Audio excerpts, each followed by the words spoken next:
সুমন তালুকদার ভাই যথারীতি একটি দই উঠালেন। আসলে এটার পরিমাণ কত? সম্মানিত সুধী মণ্ডলী, ঈদ উল ফিতরের শুভেচ্ছা, আবারও ঈদ মোবারক। চলছে দ্বিতীয় দিন, আর সেটা যদি হয় মধুমিতা সুইটস অ্যান্ড দধি ভান্ডার। আসসালামু আলাইকুম। দেশবাসী এবং প্রবাসীর উদ্দেশ্যে ঈদ মোবারক জানান। আমরা জানি খুব মানসম্মত দই, বগুড়ার বিখ্যাত দইয়ের মধ্যে অন্যতম রফাত দই ঘর এবং আমাদের এই মধুমিতা দই ঘর।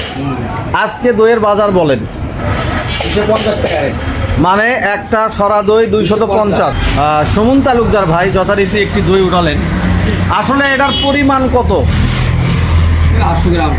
800 গ্রাম, 250 টাকা। খুব সুন্দর মধুমিতা দইয়ের সুনাম শুনেছি এবং অন্যতম খুব ভালো মানসম্মত খাঁটি গাভীর দুধের তৈরি। আপনারা চলে আসতে পারেন যে কোনো অনুষ্ঠানের জন্য, বিয়ে শাদীর ব্যাপারে বা অন্যান্য ব্যাপারে সর্বভাবে পাওয়া যায়। আপনারা চলে আসতে পারেন মধুমিতা দই নেওয়ার জন্য।